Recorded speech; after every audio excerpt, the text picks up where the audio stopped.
Hello dear student, जैसा कि आप जानते हैं कि क्वेश्चन बैंक का मैं अभी आपको सॉल्यूशन कराने वाला हूं। और चलिए तैयार हो जाइए। ये 2015 का क्वेश्चन बैंक है और आपको पता है कि अगर आप क्वेश्चन बैंक का 10 साल का क्वेश्चन प्रीवियस ईयर का जो अगर आप रट के जाएंगे तो उससे 80% जो है क्वेश्चन आने का 100% गारंटी है। आप इस वीडियो को शुरू से अंत तक देखिए। मैं 2015 का क्वेश्चन बैंक कराने वाला हूँ। तो चलिए ऑब्जेक्टिव शुरुआत करते हैं 2015 का। ये रहा आपके स्क्रीन पर और इसमें क्वेश्चन क्या है तो 96,500 कूलम विद्युत कॉपर सल्फेट के विलयन से मुक्त करता है। तो आप जानते हैं कि विद्युत जो है इसका जो कॉपर सल्फेट का जो कॉपर का जो द्रव्यमान होता है कितना 63.5 ग्राम होता है। ये 2 फैराड होता है। आप जानते हैं 1 फैराड बराबर 96,500 कूलम होता है। इसलिए चलिए इसका आंसर क्या होगा 31.76 ग्राम। यानी इस तरह के क्वेश्चन बनाने के लिए आपको क्या करना है तो 2 फैराड बराबर कितना 63.5 ग्राम। इसलिए 1 फैराड में 96,500 कूलम दिया गया है, इसलिए इसका आधा हो जाएगा 31.76 ग्राम।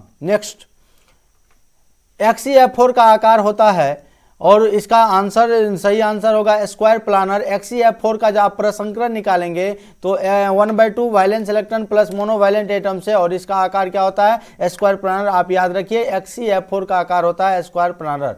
चलिए नेक्स्ट के लिए आप आते हैं कि निम्नलिखित में सबसे प्रबल लुईस अम्ल कौन है। तो इसका आंसर होगा Bi3। सब में बी है, सब में बोरॉन है कॉमन। और आपको पता है फ्लोरीन, क्लोरीन, ब्रोमीन, आयोडीन, यानी आप वर्ग 17 में चले जाओ हेलोजन में, और हेलोजन में ऊपर से नीचे जाने पर आकार बढ़ता है। तो जो सबसे लंबा होगा वो कमजोर होगा। तो सबसे प्रबल लुईस अम्ल कौन होगा तो Bi3 होगा। तो याद रखना दोस्तों कि सबसे प्रबल अम्ल क्या होगा Bi3 होगा। चलिए हम लोग नेक्स्ट क्वेश्चन की ओर चलते हैं। रासायनिक अभिक्रिया जो एक दिया हुआ है H2I2 ये जो दिया गया है का जो साम्य स्थिरांक किस पर निर्भर करता है तो इसका आंसर होगा H और I की मात्रा पर। यानी जो अभिकारक होगा उसी के सांद्रण पर यह निर्भर करता है। जो भी आपको अभिकारक दिया रहेगा इस तरह के क्वेश्चन में आप उसको टिक करेंगे। नेक्स्ट क्वेश्चन की ओर हम लोग बढ़ते हैं कि लिखा हुआ है किसी रासायनिक अभिक्रिया का वेग निम्नलिखित प्रकार से व्यक्त होता है। तो वेग बराबर दिया गया है K(a)2b। तो इस अभिक्रिया की कोटि क्या होगी तो मेरे शेरों ध्यान दोगे भैया। हम कोटि निकालने के लिए बताए थे कि इसका अगर पावर को सिर्फ आपको जोड़ना है तो पावर A का पावर है 2 और B का पावर है 1, तो 2 में 1 जोड़ेंगे 3 होगा। तो आप याद रखना जब भी कभी आपको वेग का समीकरण दिया जाए और कहेगा कोटि निकालने तो कोटि हम लोग सिर्फ पावर को जोड़ेंगे। और इस तरह के क्वेश्चन कई बार पूछे जाते हैं। आप क्वेश्चन में उल्टा के देख लोगे। अगर आपको यह वीडियो सब अच्छी लगती है, आपको ये पढ़ाने का स्टाइल अच्छा लगता है, आप हमारे वीडियो पर कमेंट करिए सर और बनाइए और बनाइए। आप आपके इस कमेंट का बहुत बेसब्री से इंतजार, चूंकि आप मुझे कमेंट, लाइक, शेयर और सब्सक्राइब करते रहिए तो हमारा मनोबल बढ़ता है। इसी तरह का मैं आपको बहुत ज़बरदस्त वीडियो ला के दूंगा। चलिए नेक्स्ट क्वेश्चन की ओर बढ़ते हैं। नेक्स्ट क्वेश्चन है किसी विलयन की 200 ml में 2 ग्राम NaOH घुले हुए हैं तो विलयन की मोलरता क्या होगी तो इसका होगा 0.25। यहाँ पर एक फॉर्मूला लगता है दिया गया द्रव्यमान यानी WA गुना 1000 बटे MA गुना V। इस पर बनाओगे। विलयन का आयतन दिया हुआ है, विलयन NaOH का आणविक द्रव्यमान निकाल लेना 40 ग्राम और आप आंसर करेंगे कितना 0.25। न्यूमेरिकल टाइप का क्वेश्चन है। अगर आप नहीं देखे तो हमारे विलयन चैप्टर से रिलेटेड मोलरता टॉपिक देख लीजिए, आपको मिल जाएगा। नेक्स्ट क्वेश्चन की ओर बढ़ते हैं। निम्नलिखित में कौन हाइड्रोजन बंधन नहीं बनाता। मैंने आपको बोला था कौन हाइड्रोजन बंधन नहीं बनाता तो FON बनाता है। फ्लोरीन, ऑक्सीजन और नाइट्रोजन अगर रहेगा तो बनाएगा, लेकिन इसके अलावा कोई रहेगा तो नहीं बनाएगा। इसका सही आंसर होगा HCl। यानी कि ये इसमें H है लेकिन फोन नहीं है, फोन नहीं लग रहा है तो हमारा आंसर हो जाएगा HCl। आप याद रखिएगा। NH3 भी बनाएगा, H2O भी बनाएगा, HF भी बनाएगा, लेकिन HCl नहीं बनाएगा। नेक्स्ट क्वेश्चन की ओर आते हैं। हीलियम का मुख्य स्रोत क्या होता है तो आप लोग सब जानिए हीलियम का मुख्य स्रोत। ये क्वेश्चन कई बार क्वेश्चन पूछे, 4 बार 5 बार क्वेश्चन पूछा गया है। हीलियम का मुख्य स्रोत होता है मोनाजाइट। याद रखना हीलियम का मुख्य स्रोत क्या होता है मोनाजाइट। नेक्स्ट क्वेश्चन, निम्नलिखित में कौन सा धातु साधारण ताप पर द्रव अवस्था में होता है। ये तो बच्चा वाला क्वेश्चन हो गया भाई। निम्नलिखित में कौन सा धातु साधारण ताप पर द्रव अवस्था में होता है। धातु पूछेगा तो क्या मारेंगे आप पारा मारेंगे, और अगर अधातु रहेगा तो ब्रोमीन मारेंगे। याद रखना। चलिए कंप्यूटर महाराज नेक्स्ट क्वेश्चन को रिलीज किया जाए। निम्नलिखित में कौन सबसे कम भास्मिक है। इसका आंसर होगा NF3। अम्लीय रहता तो NI3 हो जाता, लेकिन यहाँ भास्मिक है तो भास्मिक में NF3 हो जाएगा। नेक्स्ट क्वेश्चन, H2SO4 क्या है भैया। आप ही लोग कमेंट करके बताओ H2SO4 क्या है। H2SO4 तो अम्ल है, सल्फ्यूरिक अम्ल है ना। इसका आंसर क्या हो जाएगा A अम्ल।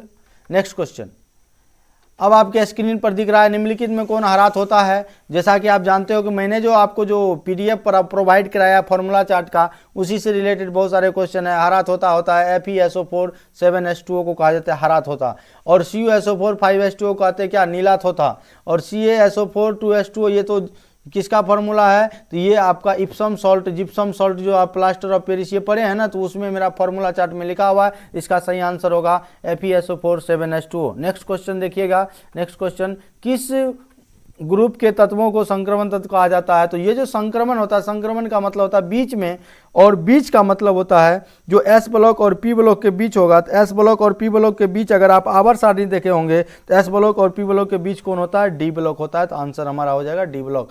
नेक्स्ट स्टार्ट करें। सल्फाइड अयस्क का समाहरण किस विधि द्वारा किया जाता है। ये जो सल्फाइड अयस्क है, जितना भी जिसमें सल्फर रहेगा वो सल्फाइड अयस्क का समाहरण हम लोग फेन प्लवन विधि द्वारा किया जाएगा, फेन प्लवन विधि द्वारा किया जाएगा। याद रखिएगा, सल्फाइड अयस्क को समाहरण पूछेगा या सांद्रण पूछेगा तो फेन प्लवन विधि द्वारा होगा। नेक्स्ट क्वेश्चन आपके स्क्रीन पर दिख रहा है, सोडियम आवर्त सारणी के किस ग्रुप का सदस्य है। यानी सोडियम जो है आवर्त सारणी में किस ग्रुप का तत्व है। तो हम आपको बताए थे वर्ग 1 जो है उसको हम लोग ट्रिक बताए थे, हेलिना करे रब से फरियाद, हेलिना करे रब से फरियाद, सोडियम वर्ग 1 का होगा। चलिए स्क्रीन पर दूसरा क्वेश्चन अब आपके बीच आ रहे हैं। देखिए बहुत ही आसान क्वेश्चन है। भूप्रपट्टी पर सर्वाधिक पाए जाने वाला तत्व, भूप्रपट्टी पर सर्वाधिक पाए जाने वाला तत्व हम आपको बताए थे। इस पर मैंने ट्रिक बताया था, आप मेरे प्लेलिस्ट में जाके देख सकते हैं ट्रिक वाला वीडियो। उसमें बताए थे एक पति पत्नी में झगड़ा हुआ तो उसी पे जो बोला ओ शिव आलू फेंको ना, तो यहाँ आ जाएगा एल्युमिनियम। क्या हो जाएगा, एल्युमिनियम। नेक्स्ट क्वेश्चन है, मालाकाइट अयस्क है। ये जो मालाकाइट अयस्क है ये है कॉपर का अयस्क है। मालाकाइट किसका अयस्क है, कॉपर का। तो आंसर हमारा हो जाएगा कॉपर। नेक्स्ट क्वेश्चन देखते हैं।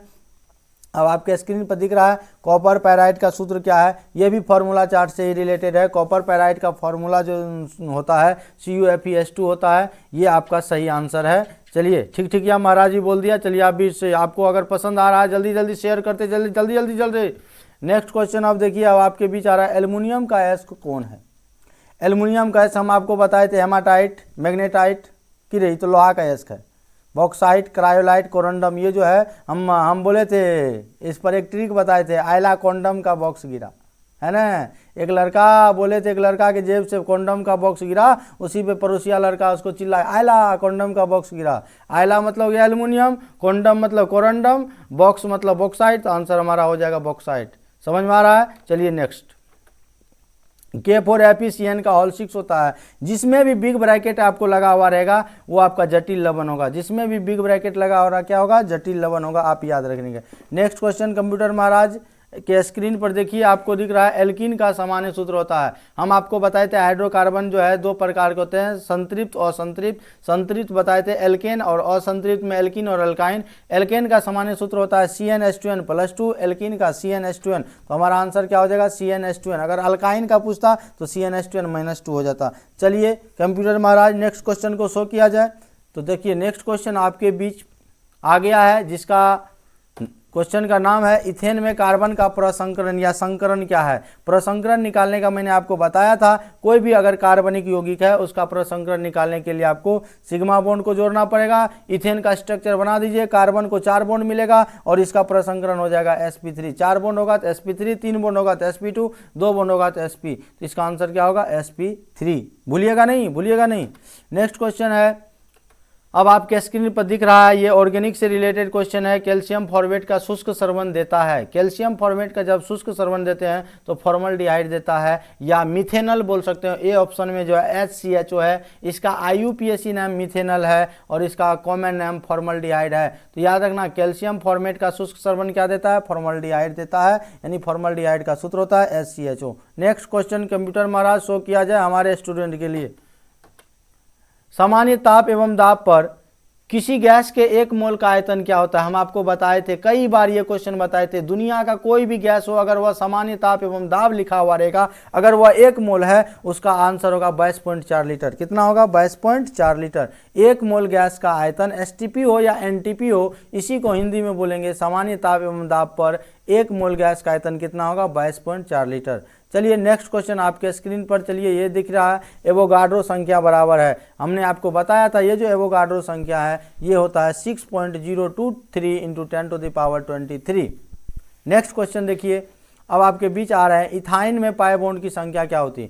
इथाइन में पाई बॉन्ड की संख्या जो आपका होगा 2 होगा। इथाइन दैट मीन्स इथ मतलब 2 कार्बन और आइन का मतलब ट्रिपल बॉन्ड। तो जहाँ सिंगल बॉन्ड होगा तो सभी सिंगल बॉन्ड सिग्मा बॉन्ड होंगे, जहाँ डबल बॉन्ड होगा 1 सिग्मा 1 पाई और जहाँ ट्रिपल बॉन्ड होगा 1 सिग्मा 2 पाई होंगे। तो यहाँ पर आंसर 2 हो गया। चलिए नेक्स्ट क्वेश्चन की ओर बढ़ेंगे। इससे पहले जो हमारे चैनल को सब्सक्राइब नहीं किए कर दीजिए, अगर आप शेयर नहीं किए तो कर दीजिए और आप जल्दी से इसको लाइक कीजिए। फिर नेक्स्ट क्वेश्चन अब आपके स्क्रीन पर देखिए, आपका कंप्यूटर महाराज शो कर रहा है आधुनिक आवर्त सारणी किसने बनाया। और मैंने आपको बताया था आवर्त सारणी सबसे पहले डोबेरिनर साहब बनाए थे, उसके बाद न्यूलैंड बनाए थे, फिर मेंडलीव बताया था और चौथा जो था वो मोसले था और मोसले साहब आधुनिक आवर्त सारणी बनाए। लेकिन ऑप्शन में तो नहीं है, तो इसलिए आंसर हो जाएगा इनमें से कोई नहीं। आंसर क्या हो जाएगा? इनमें से कोई नहीं। आधुनिक आवर्त सारणी को मोसले साहब बनाए थे जो इंग्लैंड के रहने वाले थे, लेकिन भैया इन्होंने इसमें ऑप्शन में नहीं है, तो हमारा आंसर हो जाएगा इनमें से कोई नहीं। चलिए 2015 में 28 क्वेश्चन पूछा गया था, हम लोग लास्ट क्वेश्चन की ओर है। चलिए जल्दी से लास्ट क्वेश्चन देखते हैं क्या है। निम्न में से कौन क्षारीय भूमि तत्व है? देखिए इस ऑप्शन में जो है आपका जो आप देखोगे क्वेश्चन बैंक में तो डी ऑप्शन में दूसरा ऑप्शन है लिखा हुआ लोहा लिखा हुआ है, लेकिन आंसर इसका सही क्या होगा? कैल्शियम होगा। चलिए अब आपका ये ऑब्जेक्टिव खत्म हुआ। अगर आपको अच्छा लगे तो आपको ज़्यादा शेयर करना है और आपको सब दोस्तों को भी बता देना कि देखिए किस स्टाइल में नए तरीके से जो है ये जो है वीडियो बन रहा है। ये वीडियो बन रहा है तो ये बिट्टू सर का देन है। बिट्टू सर को दिल से धन्यवाद आप लोग भी दीजिए। जय हिंद।